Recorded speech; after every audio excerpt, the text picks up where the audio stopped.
You've been trying to feel better.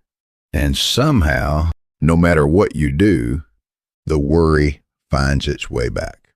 Not because you're weak, not because something is broken in you, but because no one ever taught you what to do with it. You wake up and it's already there. Before the alarm fully registers, before the first breath of morning air, the mind is already moving, cycling through everything that could go wrong. Everything unfinished, everything uncertain. And you're tired, not just from today, but from all the days you've spent carrying this. The kind of tired that sleep doesn't fix, because it's not your body that's exhausted, it's your mind. As the Buddhist tradition reminds us, the mind is everything. What you think, you become. If that's true, and the entire Buddhist tradition suggests, it is then a mind that runs on worry is quietly building a life that feels smaller than it should. A life where peace is always a few conditions away. But what if worry isn't a sign that you care too much? What if it's a sign that your mind has forgotten something essential? These 7 lessons won't ask you to stop caring. They'll ask you to stop suffering over what was never yours to carry. Stay with them. Something may shift. Let's begin. The Buddhist tradition teaches, do not dwell in the past. Do not dream of the future. Concentrate the mind on the present moment. You know this feeling. You wake up, and before your feet even touch the floor, the mind is already somewhere else, already rehearsing, already worrying. Think about the last time you truly worried. Not background anxiety, real worry, the kind that sat in your chest like a stone. Where were you in that moment? Not physically, mentally. You were somewhere in the future, or you were lost in the past, replaying a conversation that already ended, rehearsing a problem that hasn't arrived yet, running through every possible version of tomorrow, while today, this actual, breathing, real today, passed by unnoticed. That's what worry does. It pulls you out of the only moment where life is actually happening and drops you into a place that exists only in your mind. The past is memory. The future is imagination. But right now, this breath, this moment, this is real. Buddhism doesn't ask you to pretend the future doesn't matter. It asks you to notice when your mind has drifted and gently, without judgment, come back. Come back to the feeling of your feet on the floor, the air moving in and out of your lungs, the warmth of the room around you. Come back to the sounds surrounding you right now. The hum of a fan, the distant sound of traffic, the quiet of early morning before the world has fully woken. These small sensory anchors aren't distractions from real life. They're the doorway back to it. Because the present moment isn't an abstract idea, it's a felt experience. And the more you return to that felt sense of now, the more familiar it becomes, the more trustworthy, the more like home.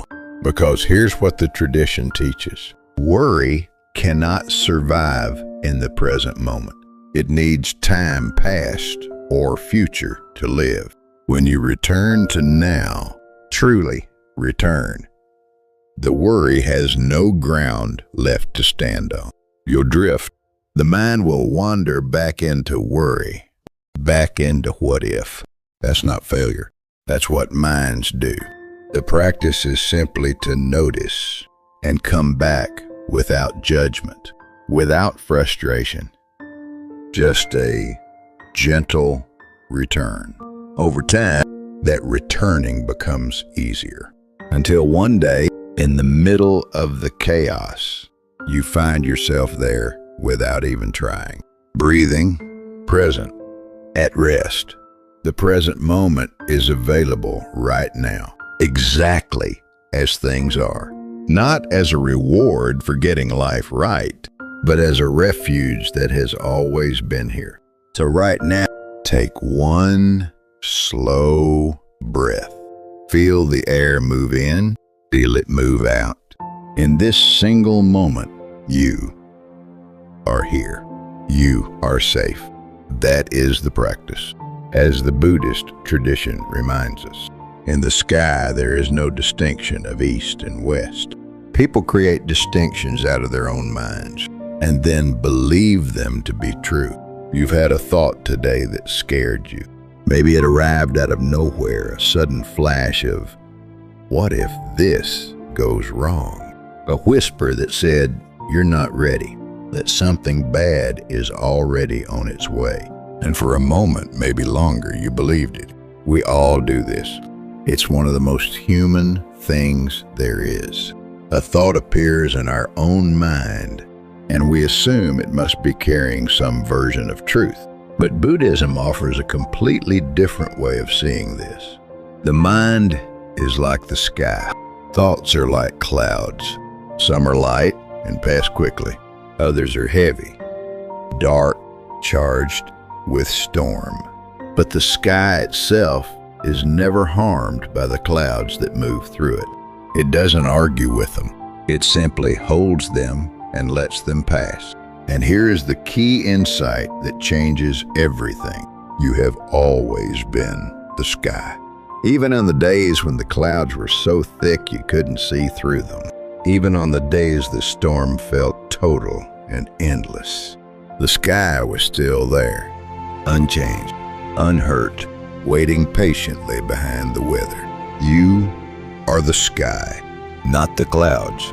The fearful thought that arrived this morning that was a cloud, the anxious story your mind built around a single worry, still just a cloud.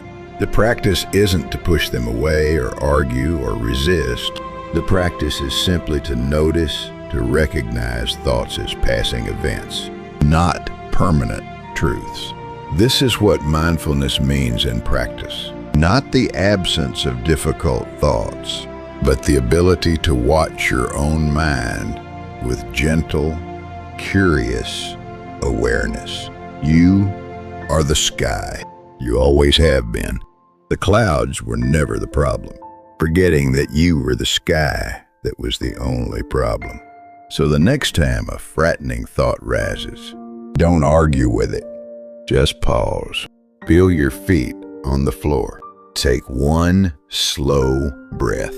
Say quietly to yourself, this is a thought, not a fact. I don't have to follow it. That breath is enough. That moment of awareness is where everything changes.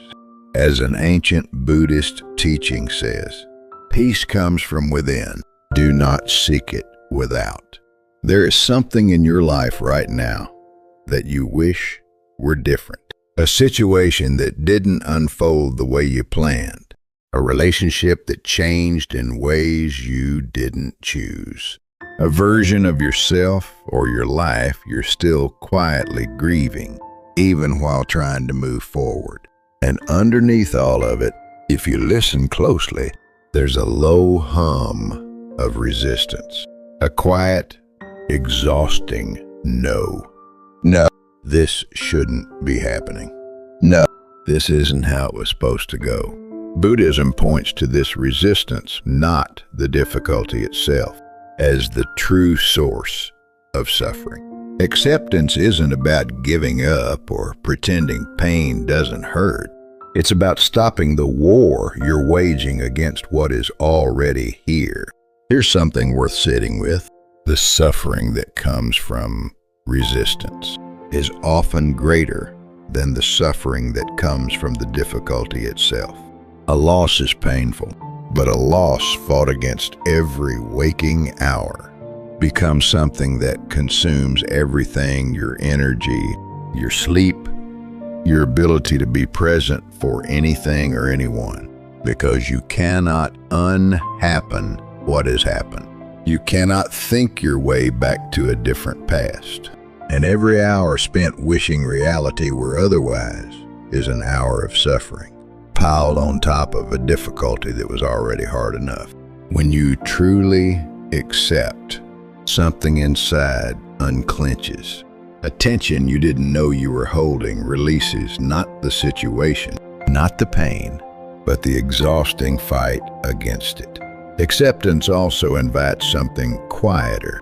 It asks us to grieve what needs grieving, to feel what is present without rushing it.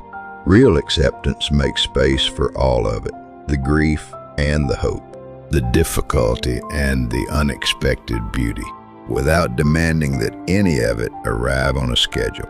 And in that patient spaciousness, healing becomes inevitable. Not because the pain disappears overnight, but because you are no longer fighting yourself while carrying it. Right now, bring to mind one thing you've been resisting. Breathe in slowly, and as you breathe out, say to yourself, "This is true right now. I don't have to like it, but I can stop fighting it." That single breath, that quiet act of letting be, it is one of the bravest things a person can do, and it is exactly where healing begins. As the Buddhist tradition teaches, we are shaped by our thoughts. We become what we think. You have somewhere between 50 and 80,000 thoughts on an average day. Sit with that for a moment. 50,000. And how many of those do you actually consciously choose? Think about yesterday morning. Maybe you woke up and within minutes your mind was already running.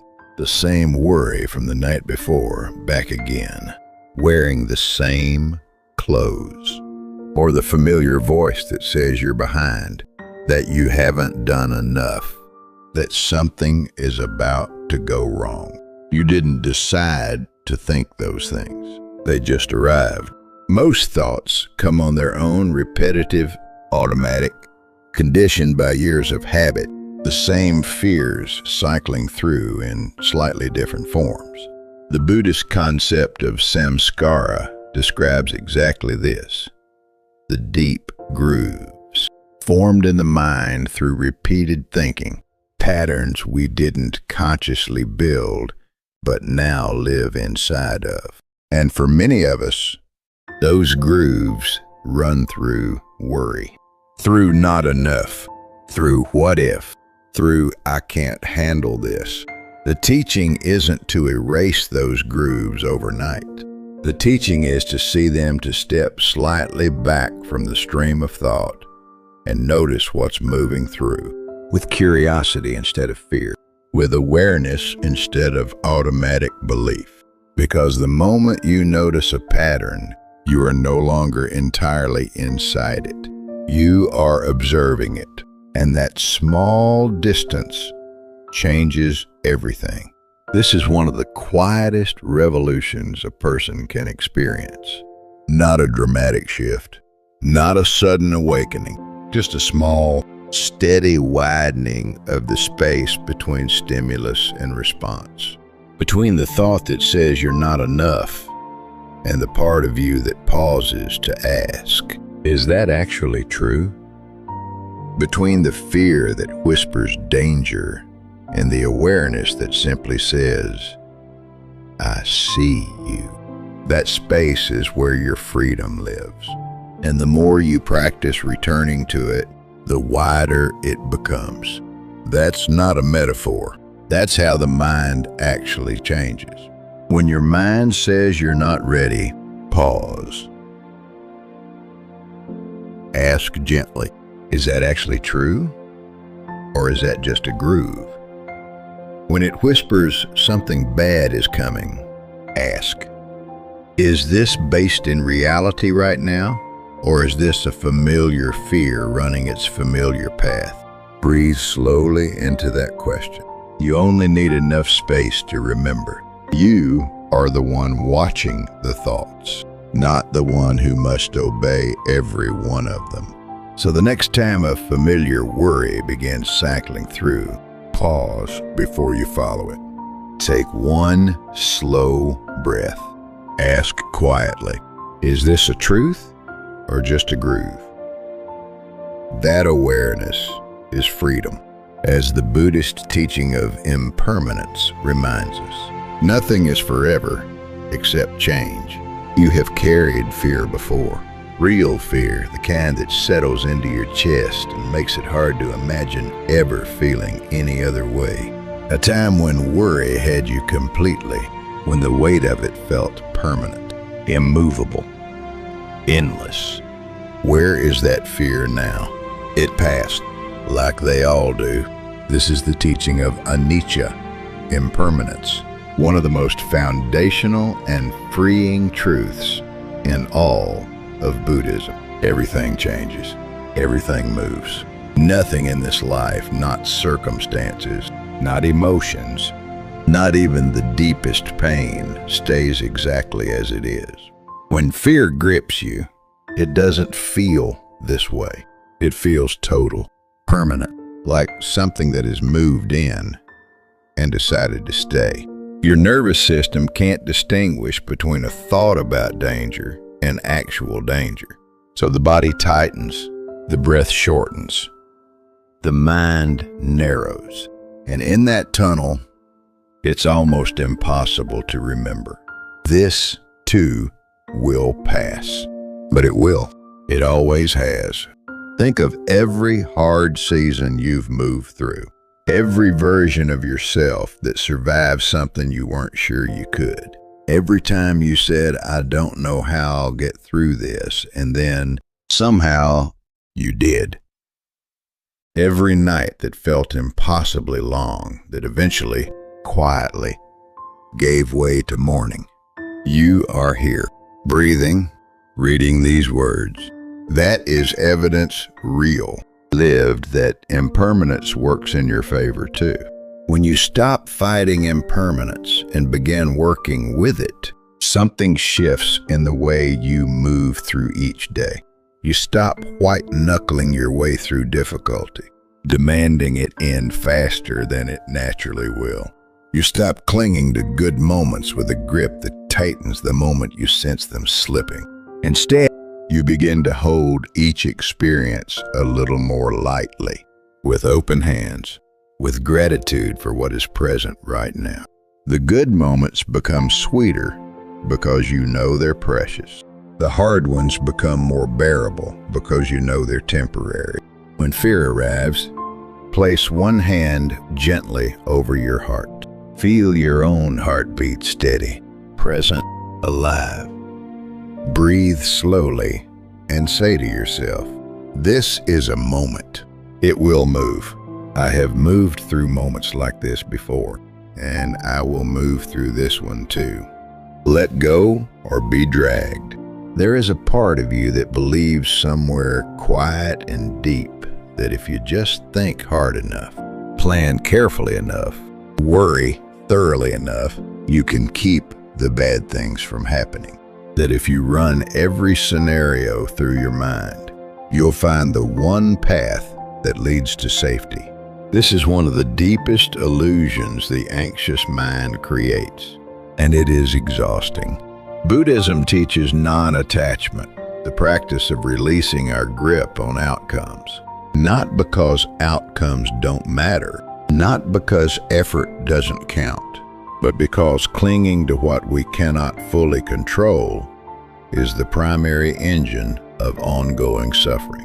Think about the nights you've spent awake running scenarios through your mind, every possible version of tomorrow, every conversation that might go wrong, every outcome that might disappoint. And ask yourself honestly, did any of that worrying change what happened?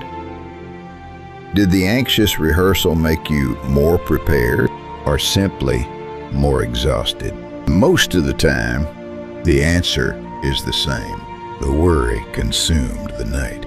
The morning came anyway, and life unfolded in ways the mind never quite anticipated. Think about what you're actually managing when you worry most intensely.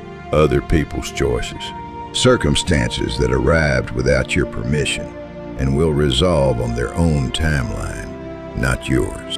And yet the mind keeps reaching, as if more worry equals more control, as if more fear creates more safety. It doesn't. What Buddhism invites instead: bring your full presence, your full care, your full effort to everything that is genuinely yours to do. Act with intention, and then open your hands, not because you've stopped caring, but because love doesn't require a grip. There is a concept in Buddhism called beginner's mind, approaching life with openness, without the rigid certainty of someone who believes they already know exactly how things must go. When you hold life with an open hand instead of a clenched fist, you stop bracing for every outcome. You begin, slowly, to trust the process. Not because you stop caring, but because you've found something steadier to stand on than the illusion that control was ever truly yours. Right now, bring to mind one thing you've been trying to control. Breathe in deeply, and as you exhale, imagine your hands slowly opening. You've done your part. Trust the rest. That exhale is freedom, as the Buddhist tradition reminds us. You yourself, as much as anybody in the entire universe, deserve your love and affection. There is a voice inside you that worries. You know the one. It speaks in the quiet spaces late at night when the house is still, in the early morning before the world has fully arrived, in the pause between tasks when the noise briefly stops and you are alone with your own thoughts. That voice says things like, "What if you can't handle this? What if you're already too far behind? What if this is just how it is now?" And most of us respond to that voice with frustration, with impatience, with a kind of inner contempt. Stop it.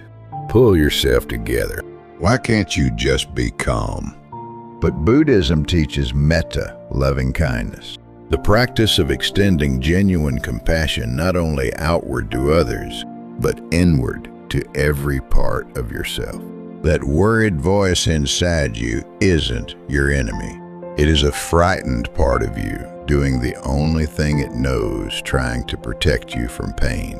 Think about how long that voice has been with you, how many mornings it got up with you, how many late nights it kept you company. It has never left, not once. Through every hard thing you faced, it was there, worried, yes, but present, trying in its imperfect way to keep you safe. That kind of loyalty deserves something better than contempt. The healing doesn't come from silencing it. It comes from meeting it the way you'd meet a frightened child or a dear friend sitting with you in the dark, with warmth, with patience. This is the heart of Buddhist self-compassion. Not performing peace while suffering underneath, but turning toward yourself with the same tenderness you would offer someone you truly love. Because you deserve that tenderness. Not someday, right now, exactly as you are. So the next time that voice speaks up, try this. Place one hand gently on your chest. Feel your own heartbeat. Breathe slowly and say just for yourself, "I hear you. I know you're afraid. But we are safe right now. Let's just breathe." One breath at a time. That breath is an act of love, and it is exactly where healing begins. Let's come back to where we started. That quiet weight you woke up carrying. That background current of worry that follows you through the day. It's still real. We're not pretending it isn't. But perhaps it feels slightly different now. A little less permanent, a little more possible to set down. Here is what these 7 lessons have offered. The present moment is the only safe home you'll ever have. You are not your thoughts. You are the awareness watching them pass. Acceptance isn't giving up.